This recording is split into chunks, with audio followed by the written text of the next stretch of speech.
Hey guys, let's get more news about Lakers, but first, don't forget to subscribe and leave your like. Insider reveals Lakers' top choice, preferred timeline for HC hire. Los Angeles Lakers general manager Rob Pelinka has a plan. They fired former head coach Darvin Ham on May 3, just 2 years into his tenure, that had seen him tout the support he had within the locker room and front office. After back-to-back disappointing playoff exits and seasons marred by inconsistency, their next hire was already critical. Add in the potential exit of LeBron James this offseason and the pressure to get this hire right is even greater. The Lakers want to have their next head coach in place by the 2024 draft. From what I've been told, the Lakers' plan is to have a coach in place by the NBA draft, which is June 26, The Athletic's Jovan Buha said on Buha's blog on May 10. That gives them about 6.5–7 weeks or so to figure this out and, again, figure out the timeline with the candidate interviews and nailing it down to a few candidates, and then a couple candidates. I would not be surprised if the Lakers made a hire before the finals conclude. And that could potentially mean interviewing some of these guys during the playoffs. Buha cites the Charlotte Hornets hiring former Boston Celtics assistant Charles Lee, a rumored candidate for the Lakers' vacancy, to be their head coach. The Lakers' preferred timeline could also be an issue with Minnesota Timberwolves assistant Micah Nori and broadcaster J.J. Redick. Redick enjoyed a 15-year playing career in the NBA but has no coaching experience. He and James host the Mind the Game pod together. The Lakers could also have their sights on a loftier target, albeit one they are unlikely to land. Buha latest said that Los Angeles Clippers head coach Tyronn Lue would be the Lakers' top target if he becomes available. He also noted that a potential contract extension could take him off the Lakers' list before he can become an official candidate. One of the big factors is going to be what happens with Ty Lue. Because if he becomes available, he automatically becomes their top choice, and they will pursue him hard. Lue helped the Lakers win a championship as a player in 2011. The Lakers almost hired Lue as head coach in 2019. A discrepancy in his salary led him to the Clippers as an assistant while the Lakers hired Frank Vogel. Lue said he felt he was better than the offer he received. The Lakers offered Lue a 3-year, $18 million contract. He was coming off a $35 million contract with the Cleveland Cavaliers after helping them to their first championship. The Lakers saw it more so as like, "I'm just coming to coach LeBron," Lue said, per ESPN's own Young Masuk in March 2022. "No, I'm coming to win. I just didn't think I was treated fairly. And I wasn't just going to accept any offer just to get a job." Lue has since expressed his happiness with the Clippers. He has also said he would like to lock in on a long-term contract. Lue's Clippers have managed a 12-3 record against the Lakers and are moving into their state-of-the-art arena next season. "I didn't come here to bounce around and go all over the place," Lue told reporters after his Clippers were eliminated from the playoffs on May 3. "This is where I want to be. And, hopefully, they feel the same way. I don't really have a comment on the Lakers. I mean, it's great to be wanted. That's a really good feeling. But like I said, I want to be here and, hopefully, we're able to solidify that." That could leave the Lakers searching for another answer. Other names Buha linked to the Lakers' HC vacancy include Chris Quinn of the Miami Heat, David Adelman of the Denver Nuggets, Kenny Atkinson of the Golden State Warriors, and Sean Sweeney of the Dallas Mavericks. Lakers predicted to not trade for $215 million All-NBA PG. The Los Angeles Lakers will have a tough decision to make this offseason when they search for a third star to pair with LeBron James and Anthony Davis. Making bold predictions for the offseason, Andy Bailey of Bleacher Report predicted that the Lakers won't trade for Trae Young. Young is one of multiple players viewed as a potential suitor for the Lakers if the Atlanta Hawks trade him. Bailey doesn't believe the Lakers will be that team. The logic is pretty simple. Young is a star. He didn't fit well with DeJounte Murray for the last 2 seasons. The Lakers went out in the first round, and they've historically loved to go star hunting, Bailey wrote on May 11.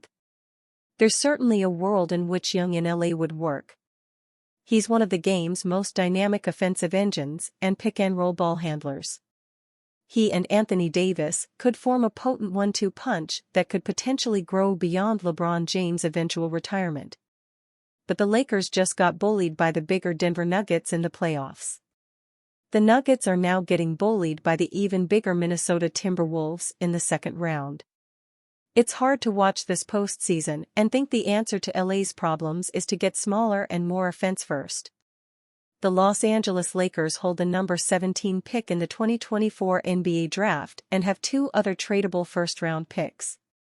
Having 3 picks and a young player like Austin Reeves with other movable contracts should put them in a position to land someone this offseason, and according to Jovan Buha of The Athletic, that's the plan.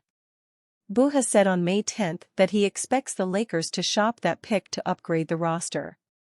It will be the first time that they could use all 3 of their tradable first-round picks, and it's a prime opportunity for them to potentially get either a third star or to improve the roster by attaching 1 or 2 or 3 of those picks alongside players under contract to upgrade the starting lineup or the bench, Buha said. But, it's the first time they'll have more than 1 pick at their disposal, and my understanding is that they're going to be aggressive. While there are many possible moves they could make, Buha added that it remains to be seen what they'll do, but mentioned Young. Whether that is a significant move like a trade for Trae Young or Donovan Mitchell or a smaller move bringing in a 3-and-D wing or another big man remains to be seen. The Lakers are going to explore their options on draft night. Buha said. My understanding is that they will be active and aggressive and try to use that pick. Adding Young would be to improve the Los Angeles Lakers' offense. The 25-year-old is just 6'1" and is known as a below-average defender on the perimeter, despite averaging 1.3 steals per game this season. Bailey wrote that the Lakers need a perimeter defender to add to their defense. What it needs is perimeter defense and some bruising bigs who can spare Davis from some of the punishment that comes from playing center. While Young isn't that, his offensive game has been impressive in his 6-year NBA career. An All-NBA selection and 3-time All-Star, Young averaged 25.7 points and 10.8 assists per game in 2023-24. His best seasons came in 2021-22, averaging 28.4 points and 9.7 assists per game. NBA execs tab $158 million ex-Laker as most likely player to be traded. Former Los Angeles Lakers number 2 pick Brandon Ingram could be on the move again this offseason. Because the New Orleans Pelicans haven't progressed much since acquiring him, execs believe he may be on a new team. Hoops Hype's Michael Scotto revealed how those around the league feel about Ingram's trade availability. Pelicans forward Brandon Ingram is considered the most likely player to be traded by rival executives who spoke with Hoops Hype, Scotto wrote in a May 10 story. Those executives believe the fit with Ingram and Zion isn't ideal on the court. With Ingram entering the final season of his contract at $36 million, he's been a trade candidate before, but he's a prime trade candidate now. Since the Lakers traded him, Ingram has made one All-Star team in 2020. In his 5 years with the Pelicans, they've made the playoffs twice. Many of their struggles have been due to injuries, among other reasons. The Lakers originally drafted Ingram with the number 2 pick in the 2016 NBA Draft. He will enter the last year of a 5-year, $158 million contract with the Pelicans when the 2024-25 season starts. Bleacher Report's Greg Swartz wrote a May 8 story explaining why certain stars, including Ingram, are on the wrong team. Swartz delved into why he believes Ingram is not on the right team. The Brandon Ingram-Zion Williamson partnership hasn't worked well enough for the New Orleans Pelicans to keep them together, especially with Ingram going into the final year of his contract. New Orleans had a net rating of only plus 2.2 in the 2,239 total possessions that Ingram and Williamson shared the floor this season. the Pelicans' two most used lineups with both players had negative net ratings. Schwartz also explained the kind of team Ingram would fit with compared to the Pelicans. Ingram can still be the 1A option on an offense. He's a 6 feet 8 inches wing who's lethal from mid-range, is a good enough three-point shooter to draw a defense out and is an above-average passer, 5.7 assists against 2.5 turnovers per game this season. New Orleans' starting frontcourt of Williamson and Jonas Valanciunas doesn't offer much spacing, however. Ingram would thrive with more shooters and a true point guard around him. Lots of teams can use a tall, offensively gifted wing to help run their offense. At 26, Ingram's best years are still ahead of him as well. Schwartz concluded by saying that the Cleveland Cavaliers, Atlanta Hawks, and Indiana Pacers were the best fits for him. The Athletic's Shams Charania reported a skirmish between Ingram and Pelicans head coach Willie Green in a May 8 newsletter. League sources tell me that Pelicans forward Brandon Ingram and coach Willie Green had a minor exchange in the locker room during Game 2 of the team's first-round series with the Thunder, with Ingram essentially telling Green he wanted the ball and wanted the coach to help facilitate that. This could spell the end of Ingram's time with the Pelicans. While a potential Lakers reunion would be easy to envision, making that work financially would be difficult. LeBron James told to make J.J. Redick the coach as Lakers legend urges surprise appointment. The Los Angeles Lakers have been tipped to consider J.J. Redick as their next head coach following the departure of Darvin Ham after a disappointing postseason that saw them eliminated by the Denver Nuggets. Ham was shown the door despite leading the Lakers to the Western Conference Finals last season, where they were beaten by the eventual champion Nuggets, and bounced back to win the inaugural in-season tournament back in December. However, his two-year stint with the team came to an abrupt end when they were outplayed in the first round of this year's playoffs, losing to the Nuggets, for a second successive season, in just 5 games. With the Lakers now on the hunt for a new leader to guide stars like LeBron James and Anthony Davis, former Laker Matt Barnes has thrown J.J. Redick's name into the mix. Despite acknowledging the intense pressure and scrutiny that comes with the role, Barnes highlighted Redick's sharp basketball intellect and suggested he's up for the challenge. JJ's a great mind, he definitely deserves a shot, Barnes expressed to TMZ. That Laker seat is always going to be a hot seat, and it's always going to be a fall seat. So whoever takes it better be ready. Gotta have tough skin.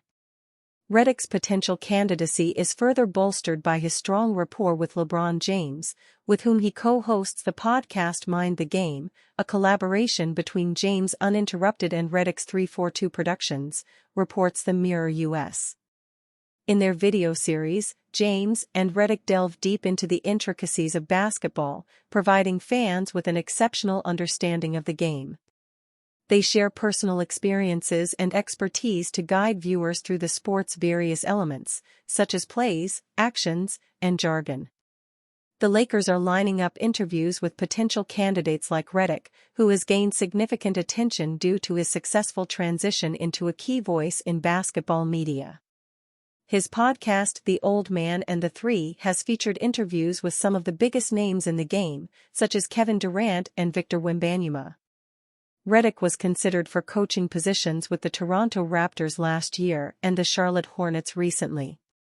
Although there were whispers about him joining the Boston Celtics coaching staff in 2022, he ultimately declined. This week, ex-NBA champ Byron Scott proposed that LeBron James should take on the role of player coach for the Lakers. Known for his readiness to switch coaches during challenging times, Scott suggested that the 39-year-old superstar might as well coach the team himself. Make LeBron the coach, Scott declared on Undisputed, facing off with Skip Bayless. I got nothing but love and respect for LeBron. I love him and I think he's one of the greatest players that ever played this game. But it's obvious to me that he's making a lot of decisions that is going on in this, Lakers, organization from a coach's and player's standpoint. So if you're going to allow him to make those decisions, sit on the bench and make those decisions as well. Be the head coach. And you fan? What do you think of the situation of J.J. Redick? Leave your opinion in the comments.